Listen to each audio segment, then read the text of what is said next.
Hallelujah, hallelujah, hallelujah, hallelujah. सभी को जय मसीह की। आज के इस ऑनलाइन सर्विस में आप सभी को हम तहे दिल से स्वागत करते हैं।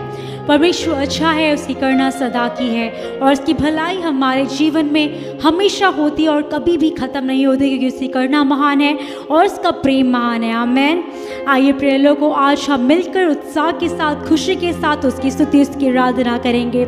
आराधना में जाने से पहले अपने आप को हम एक क्षण के लिए प्रार्थना करके अपने आप को तैयार करेंगे कि परमेश्वर को एक उत्तम स्तुति, एक उत्तम आराधना हम पूरे हृदय की गहराई से चढ़ा सके। आइए हम प्रार्थना करें। धन्यवाद करते हैं यीशु मसीह, आपके नाम की महिमा करते हैं पिता। आज के इस अच्छे दिन के लिए, इस अच्छे अवसर के लिए आपको धन्यवाद करते हैं। आज का ये सबत का दिन आपने हमारे जीवन में होने दिया है पिता, उसके लिए आपको धन्यवाद करते हैं। इस समय हमारे साथ सर्विस में जुड़े हुए हर एक को आपके पवित्र हाथों में सौंपते हैं पिता। पवित्र आत्मा, आप हमारे परमेश्वर जहाँ पर भी उस जगह में आकर आप अपने सामर्थ को, अपने अभिषेक को हमारे पर उंडेलिए पिता। शुरू से लेकर अंत तक आप हमारी अगुवाई करें पिता। आपकी उपस्थिति को, आपकी मौजूदगी को हम सभी जन एहसास करने पाए। यीशु मसीह के नाम से मांगते हैं पिता, आमेन, आमेन। Hallelujah, hallelujah. कितने लोग आज के दिन में खुश हैं? परमेश्वर का वचन कहता है कि आनंदित रहो और सदा आनंदित रहो, और इस वचन के कारण ही हमें आनंदित रहना है। और इसलिए भी क्योंकि परमेश्वर की भलाई हमारे जीवन में कभी भी ख़त्म नहीं होती है, क्योंकि हमारा परमेश्वर अद्भुत है। हमारा परमेश्वर हर एक कार्य को विपरीत करके, हर एक असंभव कार्य को संभव में बदलकर अद्भुत और आश्चर्य कर्मों को करने में सामर्थ्य है। आमेन, आमेन, हालेलुया। उत्साह के साथ रहेंगे, एक तमिल गीत तो गाकर हम परमेश्वर के नाम की महिमा करें। आइए तालियों को बजाते हुए खुशी के साथ परमेश्वर के नाम की महिमा करें। अद्भुत, अद्भुत, अद्भुत, अद्भुत, यीशु अद्भुत। अंदिनों வாழ்வை இன்பமாய் மாற்றும் இயேசு அற்புதர், சொல்லும் அற்புதர், அற்புதர், அற்புதர், அற்புதர், அற்புதர், இயேசு அற்புதர்। अंदिनों வாழ்வை இன்பமாய் மாற்றும் இயேசு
को परमेश्वर ने मधुर बनाया है, वो परमेश्वर अद्भुत है। हालेलुया। वो परमेश्वर है जिसने लाल समुद्र को 2 भाग में किया, जिसने यरीहो दीवार को तोड़ डाला, जो पानी पर चला, जिसने आंधी तूफान को शांत करा दिया, वो है हमारे यीशु मसीह। हालेलुया। आजकल की जो संसार में जो परिस्थितियां हैं, चारों तरफ हम देखते हैं कि इतनी गंभीर परिस्थितियां हैं। कोरोना के ये 3रा लहर आने वाला है, लेकिन इस लहर को भी शांत कराने में हमारा परमेश्वर अद्भुत है। हालेलुया। विश्वास करते हैं, विश्वास करने वाले बोले हालेलुया, हालेलुया, हालेलुया, हालेलुया। क्योंकि हमारा परमेश्वर सर्वशक्तिमान है। हमारा परमेश्वर हर एक कार्य को संभव करने वाला है। हालेलुया। मिलकर एक और हिंदी गीत तो गाकर हम परमेश्वर के नाम की महिमा करें। सभी तालियों को बजाकर उत्साह के साथ, खुशी के साथ परमेश्वर की आराधना करेंगे। सर्वशक्तिमान है मेरा प्रभु, संभव है सब कुछ उसके लिए। सर्वशक्तिमान है मेरा प्रभु, संभव है सब कुछ उसके लिए। सारी सृष्टि का रचने वाला पिता वो मेरा आनंद दो। सारी सृष्टि का रचने वाला पिता वो मेरा आनंद दो।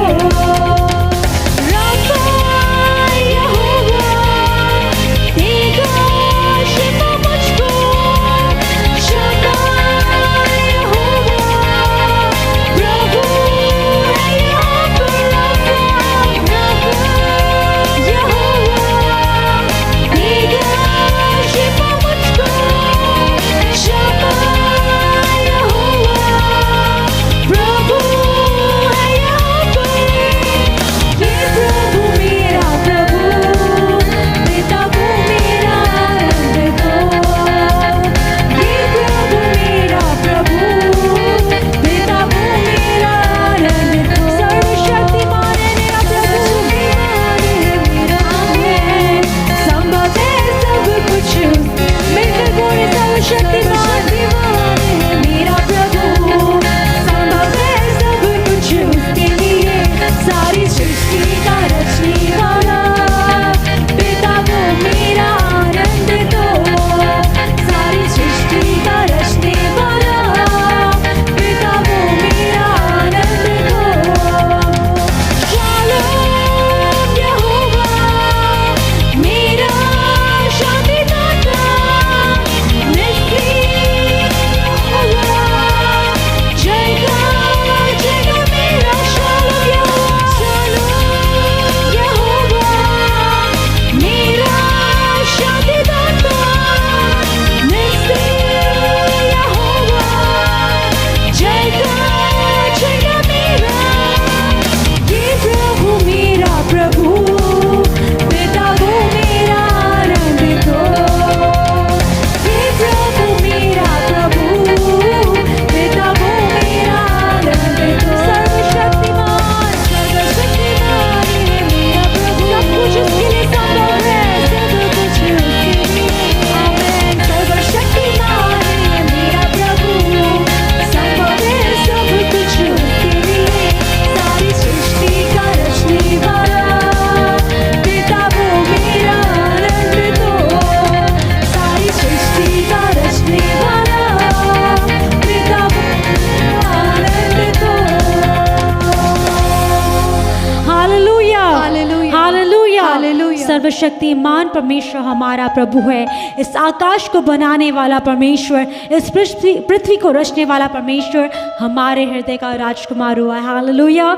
विश्वास करने वाले हाथों को उठाकर बोले हालेलुया, हालेलुया, हालेलुया, हालेलुया। आमीन। परमेश्वर महान है प्रिय लोगों। परमेश्वर हमारा राफा है, हमारी बीमारियों को दूर करने वाला। परमेश्वर हमारा यहोवा शालोम है, हमारे हृदय में शांति देने वाला, हमारे परिवारों में शांति देने वाला। परमेश्वर हमारा यहोवा निस्सी है। इस संसार की मुसीबतों पर हमें विजय दिलाने वाला है। आमीन। विश्वास के साथ बोले आमीन, आमीन। आइए प्रिय लोगों, ये समय है कि हम आराधना की ओर बढ़े। हम जहाँ पर भी हैं अपनी आंखों को बंद करेंगे। अगर हो सके सभी लोग घुटने में आ जाएं और अपने आप को परमेश्वर के लिए समर्पित करें। प्रिय लोगों, अपने आप को अर्पित करें। बोले परमेश्वर, आपके बिना मैं कुछ भी नहीं हूँ, आपके बिना हम कुछ नहीं है पिता। हमारे पास ना नाम है ना शोहरत है पिता परमेश्वर, ऐसा कुछ भी हमने करके साबित नहीं किया है पिता। लेकिन अगर आप हमारे साथ हैं परमेश्वर, हमारे लिए सब कुछ है पिता। आप हमारे लिए काफ़ी है पिता परमेश्वर। अगर आप हमारे जीवन में नहीं होते तो हम कुछ नहीं है पिता। अगर आप हमारे साथ ना हो, अगर आप हमारे निकट ना हो परमेश्वर, हमारा जीवन शून्य है पिता। लेकिन अगर आप हमारे साथ हैं, अगर आप हमारे हाथ को थामे हुए हैं, तो हमारे पास सब कुछ है पिता। आपको हम धन्यवाद देते हैं यीशु राजा। धन्यवाद हो यीशु मसीह, धन्यवाद हो।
हमारे जीवन में आपकी उपस्थिति परमेश्वर, हमारे परिवार में आपकी उपस्थिति, हमारे घरों में आपकी उपस्थिति परमेश्वर, हमारे लिए सब कुछ है यीशु राजा।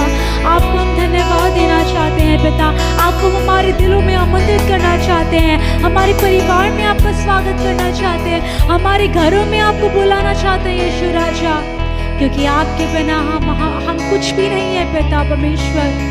आपके बिना हम कुछ नहीं है परमेश्वर, हम शून्य है पिता परमेश्वर। धन्यवाद करते परमेश्वर।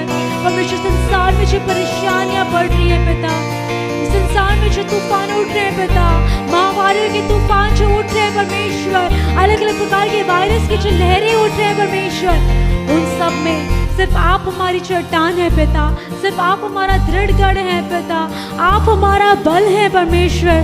बोले प्रिय लोगों, आप मेरा बल है पिता, तू मेरा बल है यीशु राजा, तू मेरी चट्टान है, तू मेरा दृढ़ गढ़ है यीशु मसीह। आपको हम धन्यवाद देना चाहते हैं। धन्यवाद यीशु, यीशु मसीह आपको धन्यवाद करते परमेश्वर। इस परिस्थिति में हमारा हाथ थाम कर रखिए पिता परमेश्वर। आपके कदमों को देखकर हम चलना चाहते हैं। जिस रास्ते में आप हमें चलाते हैं पिता, उस रास्ते में हम चलना चाहते हैं यीशु राजा। हमारी अगुवाई करें पिता, अगुवाई करें यीशु मसीह। उठते हुए उफानों में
उसकी स्तुति करें, परमेश्वर के नाम को ले लेकर उसको धन्यवाद बोलेंगे। धन्यवाद हो यीशु राजा, आपके नाम की महिमा करते हैं। यहोवा निस्सी आपको धन्यवाद हो, यहोवा शालोम आपको धन्यवाद करते हैं, एबेनेज़र आपको धन्यवाद करते हैं, एल रोही परमेश्वर आपको धन्यवाद देते हैं, एल शुडाई परमेश्वर आपको धन्यवाद करते हैं। पिता हमें संभाल के रखने के धन्यवाद पिता, हमारी चट्टान बनने का धन्यवाद हो यीशु राजा, हमारा दृढ़ गढ़ बनने का धन्यवाद हो यीशु मसीह। धन्यवाद धन्यवाद धन्यवाद धन्यवाद धन्यवाद। Hallelujah hallelujah hallelujah hallelujah. सभी हाथ उठा के बोले हालेलुया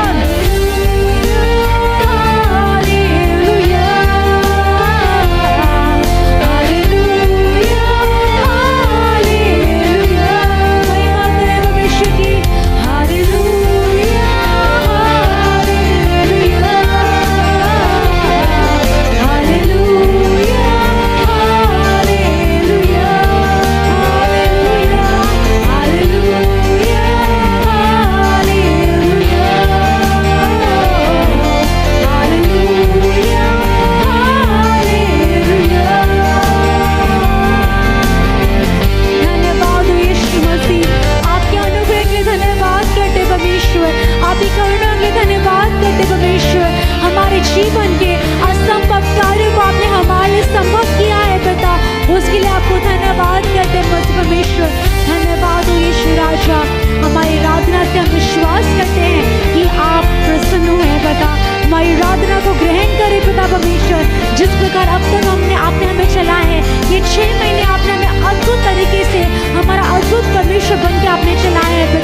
वचन को हमें सुनने के लिए हमें तैयार कीजिए। वचन हमारे हृदय में कार्य करने पाए पिता परमेश्वर, और उसे हम अपने जीवन में लागू करने पाए परमेश्वर। आपको हम धन्यवाद करते हैं। धन्यवाद हो यीशु राजा। सारी आदर, सारी महिमा, सारा जलाल सिर्फ आपको देते हुए यीशु मसीह के नाम से मांगते हैं पिता। आमीन, आमीन, आमीन। आप सभी को जय मसीह की, प्रभु यीशु मसीह के नाम से आप सभी को स्वागत करती हूँ और शुभकामनाएं देती हूँ। मुझे आनंद है कि फिर एक बार मैं परमेश्वर के वचनों को इस ऑनलाइन के माध्यम से आपके ज़रिए मैं बांटने पाऊँ। जब मैं सोच रही थी कि क्या परमेश्वर के वचन को किस बारे में, मतलब कौन सा विषय बांटा जाए, तो मेरे दिमाग में लहर का ख्याल आया। वो इसलिए शायद क्योंकि कोरोना का हम जानते हैं कि पहला लहर जा चुका है, दूसरा लहर ख़त्म हो चुका है और अभी सुनने में आ रहा है कि तीसरा लहर आने वाला है। लेकिन इन लहरों के बीच में हमें किस बात की आवश्यकता है, कैसे इन लहरों का सामना कर सकते हैं, इस बारे में मैं आपसे बांटना चाहूँगी। हम देखते हैं कि लहर क्यों, इसको मेरे दिमाग में ये भी आया कि क्यों इस कोरोना के इस बीमारी को, महामारी को लहर क्यों बोला जा रहा है। हम ये क्यों नहीं बोल रहे कि दोबारा आने वाला है या दोबारा महामारी आने वाली, तीसरी बार आने वाला है। हम ऐसा क्यों नहीं कह रहे हैं? क्यों लोग कह रहे हैं कि तीसरा लहर आने वाला है? तो जब मैंने ये सोचा तब मेरे दिमाग में आया कि क्योंकि लहर की सामर्थ्य बहुत ज़्यादा होती है। लहर जब उठती है सब कुछ तबाह कर सकती है। अपने साथ लहर चीज़ों को ले जाती है, कई चीज़ें खोस जाते हैं, कई लोगों की जान चली जाती है जब समुद्र में बड़ी लहर उठती है। हालेलुया। इसलिए हम जीवन में आने वाले संघर्षों के लहर, सिर्फ कोरोना के लहर नहीं, लेकिन जीवन में आने वाले हर एक संघर्ष और परेशानियों के लहर में हमें किस बात की आवश्यकता है, उस बात को हम ध्यान करेंगे। आज का शीर्षक मेरा है लहरों में बुद्धि। हमें लहरों के मध्य में, हो सकता है हम बहुत सामर्थी हो, बहुत ही शक्तिशाली हो, बहुत ही सुंदर दिखते हो, सब कुछ हो, लेकिन अगर हमें सही बुद्धि नहीं हो तो इन लहरों में कैसे उसको पार करना है, कैसे अपना बचाव करना है, कैसे उससे उभर कर निकलना है, ये हम नहीं समझ पाएंगे और नहीं कर पाएंगे। इसलिए आज वचनों से मैं आपको बांटना चाहूँगी कि लहरों में बुद्धि परमेश्वर की ओर से हमें प्राप्त करना है। हालेलुया। कई बार हम बाइबल में देखते हैं और सुनते हैं कि परमेश्वर को कैसे हम प्रसन्न कर सकते हैं, और वचन कहता है इब्रानियों 11:6 कि बिना विश्वास के परमेश्वर को प्रसन्न करना या उसको खुश करना ये नामुमकिन है। हालेलुया। तो हमारे अंदर विश्वास होना चाहिए, लेकिन सिर्फ विश्वास को लेकर बिना क्रियाशील करे हम पार नहीं कर सकते। चाहे किसी भी लहर को पार नहीं कर सकते, किसी भी पीड़ाओं को पार नहीं कर सकते, किसी भी कदम को हम पार नहीं कर सकते, सिर्फ विश्वास के ज़रिए। हालेलुया। मैं क्या कहना चाह रही हूँ वो ये है कि हमें विश्वास के साथ ही बुद्धि की आवश्यकता है। आमीन। आजकल के इस समय में जिसमें हम जी रहे हैं, कई प्रकार की परेशानियों से हम जूझ रहे हैं, इसमें हमें दैवीय बुद्धि की आवश्यकता है। हम अपनी बाइबल को, अब मैं सभी से मैं अनुरोध करूंगी कि अपने बाइबलों को लेकर परमेश्वर की उपस्थिति में बैठें और उसका आदर करें, क्योंकि जब हम वचनों से सुन रहे हैं ये ज़रूरी है कि आपको पता हो कि जो आप सुन रहे हैं वो सही है या गलत है। हालेलुया। हम बाइबलों को निकालें और उसमें हम याकूब की पत्री निकालेंगे। याकूब की पत्री पहला अध्याय 5 वचन से 7वें वचन को हम आज के दिन में ध्यान करेंगे। लेकिन उससे पहले मैं आपको बताना चाहूँगी कि हम सभी जानते हैं हमारा जो जीवन है वो एक भाप के समान है। जब पानी उबलता है, हम जानते हैं कि बहुत तेज़ी से उबलता है और उसमें भाप निकलता है, लेकिन जैसे ही सारा भाप निकल जाता है उसके बाद क्या होता है? पानी बस थम जाता है। और जब पानी में से भाप निकलते जाता है तो पानी भी ख़त्म हो जाता है, वो पतीला एम्प्टी हो जाता है, खाली हो जाता है। हालेलुया। वैसे ही हमारा जीवन है, वैसा ही हमारा शरीर है, हमारा प्राण एक भाप के समान है। जब वो भाप निकल जाता है हमारा जीवन समाप्त हो जाता है, हमारे जीवन का अंत हो जाता है। लेकिन आज मैं आपको बताना चाहूँगी उस जीवन के समाप्त होने से पहले इस जीवन को जो हम लहरों के बीच में जी रहे हैं, एक लहर के बाद दूसरा लहर हमारे जीवन में परेशानियां बनकर आ रही हैं, बीमारियां लहर बनकर आ रही हैं, कठिनाइयां लहर बनकर आ रही हैं। हो सकता है कर्ज की परेशानियां हो जो लहर बनकर आ रही हो सकता है कई प्रकार के डिप्रेशन से आप जूझ रहे हो जो लहर बनकर आ रहा हो, या कई प्रकार की परिस्थितियां हो सकती हैं, मुझे नहीं मालूम, लेकिन परमेश्वर जानता है। लेकिन उसका सामना करने के लिए हमें बुद्धि की आवश्यकता है प्रिय लोगों। तो हम वचन में पढ़ते हैं याकूब की पत्री 1 अध्याय 5वें वचन से 7वें वचन तक। उसमें 5वां वचन ये कहता है, पर यदि तुम में से किसी को बुद्धि की घटी हो तो परमेश्वर से मांगे, जो बिना उल्हाना दिए सबको उदारता से देता है और उसको दी जाएगी। आमीन।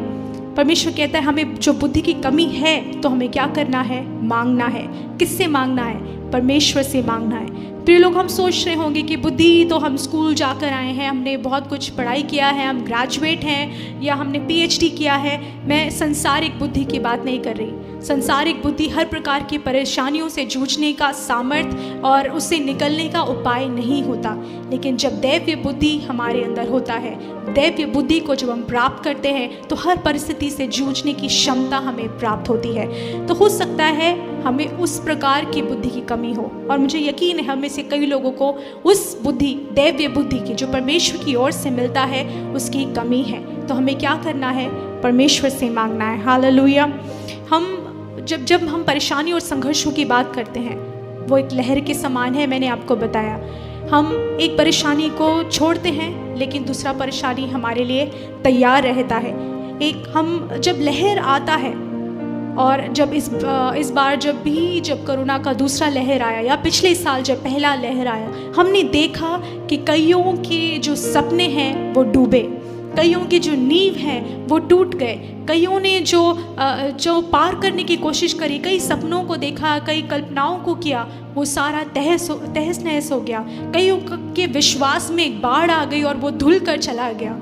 हम सभी ने इसका सामना किया है, लेकिन इन सभी में अगर हमारे पास बुद्धि हो तो उस एक वीक परिस्थिति को, उस कमज़ोर घड़ी को भी हम बुद्धि के साथ परमेश्वर के लिए एक महिमा में बदल सकते हैं। हालेलुया। और जैसे हमने 5वें वचन में पढ़ा, पहली चीज़ है कि हमें परमेश्वर से मांगना है। वो बुद्धि हमें कैसे प्राप्त होगी? बिना मांगे कैसे मिलेगा? हालेलुया। क्योंकि मत्ती 7:7 कहता है, मांगो तो दिया जाएगा, ढूंढो तो पाओगे, खटखटाओ तो तुम्हारे लिए द्वार खोला जाएगा। जब हम कुछ चाहते हैं तो हमें परमेश्वर से मांगना है। पहली बात ये है, इस वचन से हम देखते हैं, पहली बात आपको याद रखना है कि हमें मांगना है।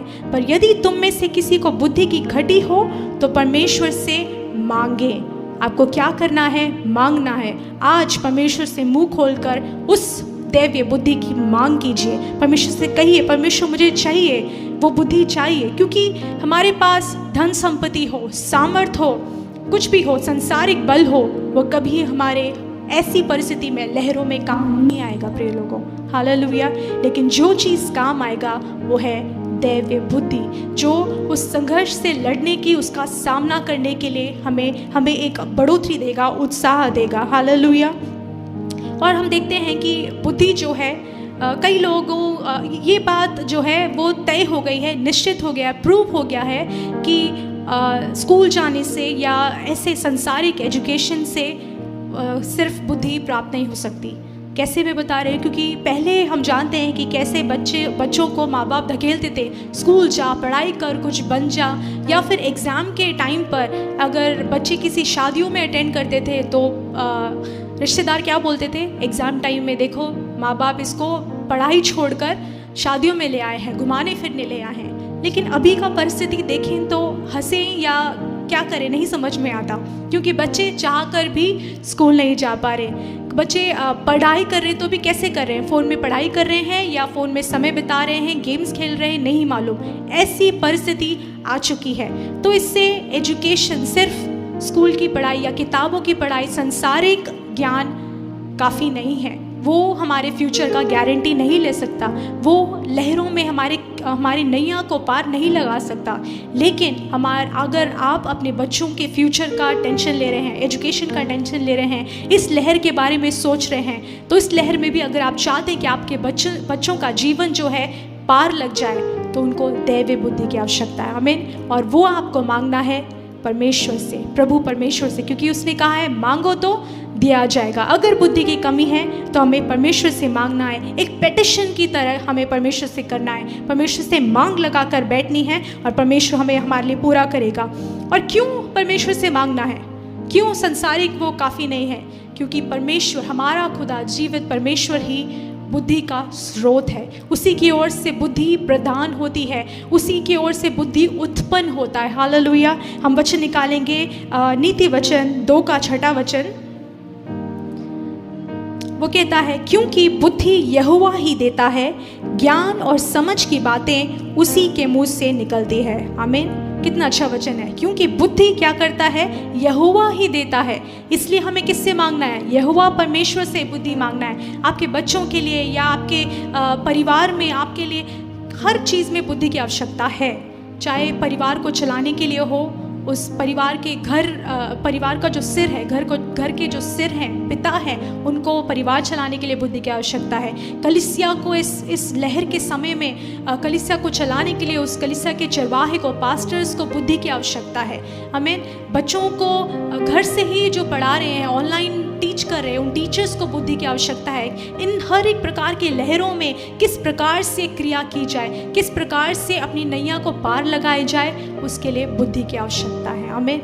मैं लहर को इतना हम क्यों एग्जैजरेट करके देख रहे हैं, उसको क्यों इतना बड़ा चढ़ा के देख रहे हैं? मुझे इससे एक घटना याद आई। जब मैं और मेरी मम्मी, मतलब हमारा परिवार जो है, हम साउथ गए थे, हम कन्याकुमारी गए थे और वहाँ पर हमारी जो बुआ हैं उनके घर में हम गए हुए थे और उनके साथ हम गए बीच में, मतलब समुद्र किनारे में खेलने और घूमने। लेकिन मेरी बुआ बार बार कह रही थी कि समुद्र के पास मत जाओ, ज़्यादा अंदर मत जाओ, बाहर ही रहो, किनारे में रहो। लेकिन पानी में और समुद्र में जाकर खेलना या अंदर पानी में जाना किसको नहीं पसंद? हम सभी मतलब मेरी मम्मी, मैं और मेरी छोटी बहन और एक और दीदी थी, हम लोग अंदर गए और उस लहर का, उस जो छोटी छोटी लहरों का और पानी में उछलने कूदने का, खेलने का मज़ा उठा रहे थे।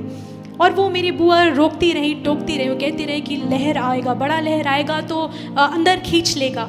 लेकिन हमने नहीं सुना और थोड़ी देर में, क्षण भर में ही बड़ी सी लहर आई और हम सभी लोग पानी के बिल्कुल अंदर थे। और कैसे नहीं पता कि कैसे, मतलब बिल्कुल कुछ नज़र नहीं आ रहा था। वो बहुत ही एक डरावना एक्सपीरियंस था हमारे लिए, एक बहुत ही डरावना अनुभव था। लेकिन परमेश्वर का धन्यवाद है कि परमेश्वर ने हम चारों लोगों को उसमें से बचाकर बाहर निकाला।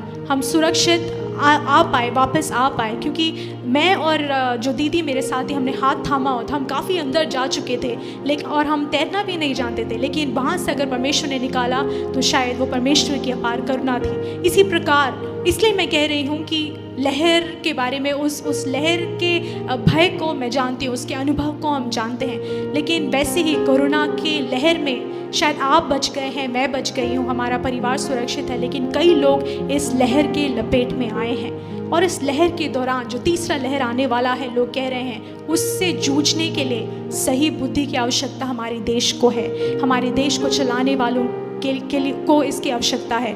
हम कलीसिया को चलाने वालों को इसकी आवश्यकता है इस लहर के दौरान। हालेलुया। तो हम सभी को परमेश्वर से बुद्धि की मांग करनी है, क्योंकि वो ही उस दैवीय बुद्धि का स्रोत है। आमीन। सेकंड पॉइंट हम देखेंगे याकूब पहले अध्याय के 6 वचन में, और कहता है कि हम जब परमेश्वर से मांगते हैं बुद्धि, कैसी मांगना है, किस प्रकार से मांगना है। 6 वचन कहता है,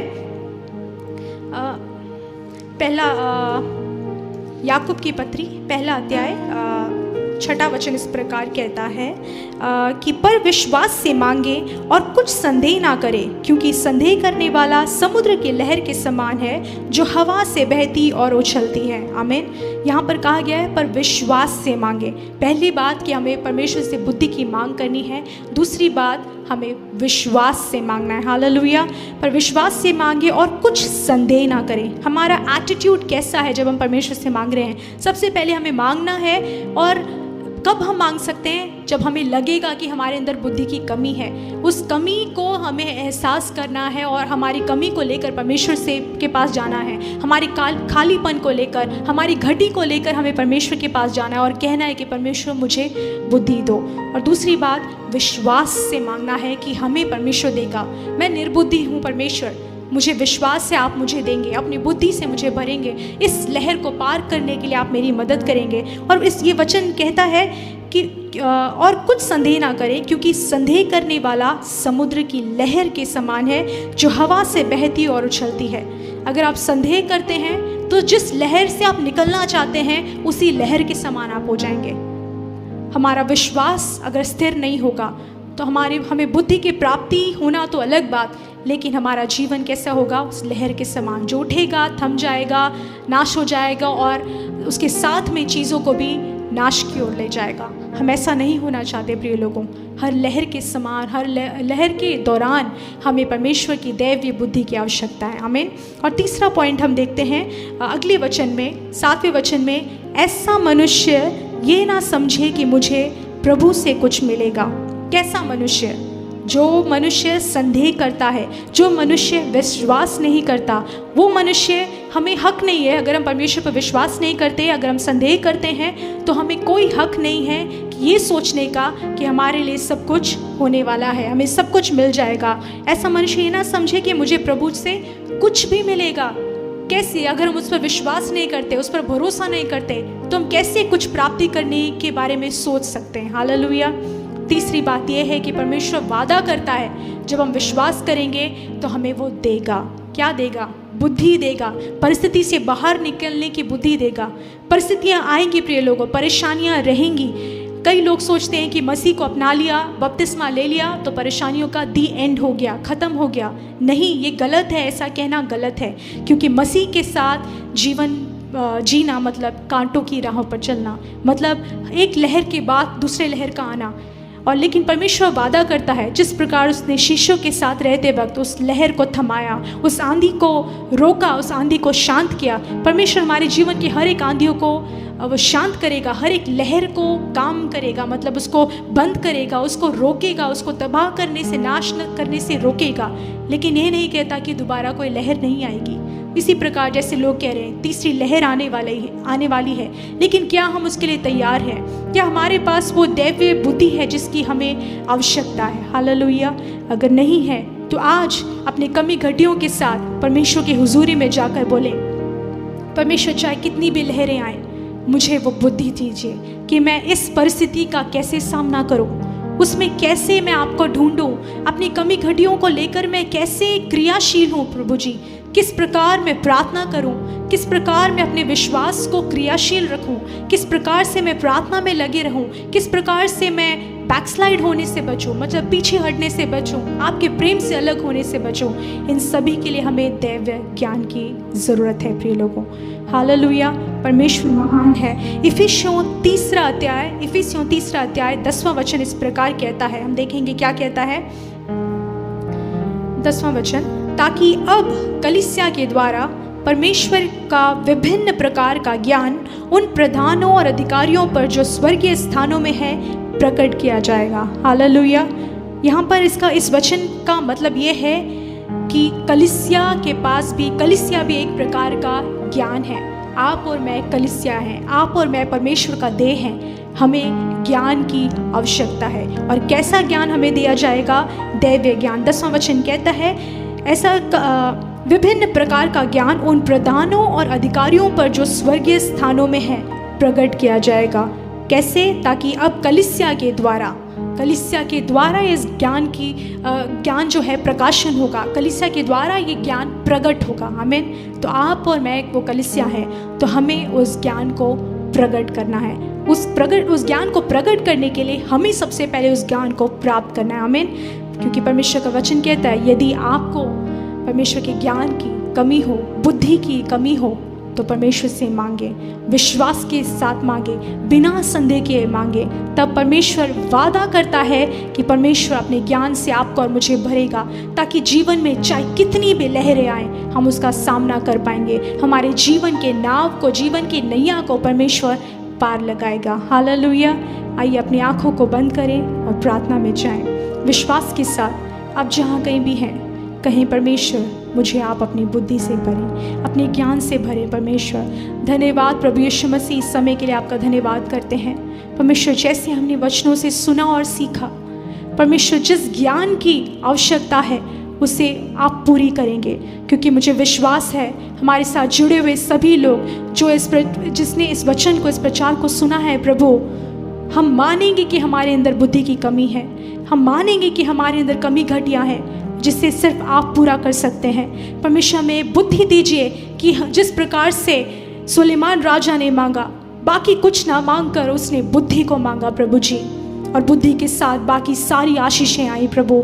जीवन की हर लहर को पार करने के लिए अपने बुद्धि से भरिए प्रभु जी, अपने ज्ञान से भरिए प्रभु, ताकि हम लहरों को देखकर डरे ना प्रभु, लेकिन विश्वास के साथ निस्संदेह होकर विश्वास करें कि प्रभु लहरों पर चलने वाला परमेश्वर हमारा परमेश्वर है। Hallelujah, hallelujah. धन्यवाद करते हैं प्रभु जी, हर एक को हर एक लहरों से बचा कर रखिए प्रभु।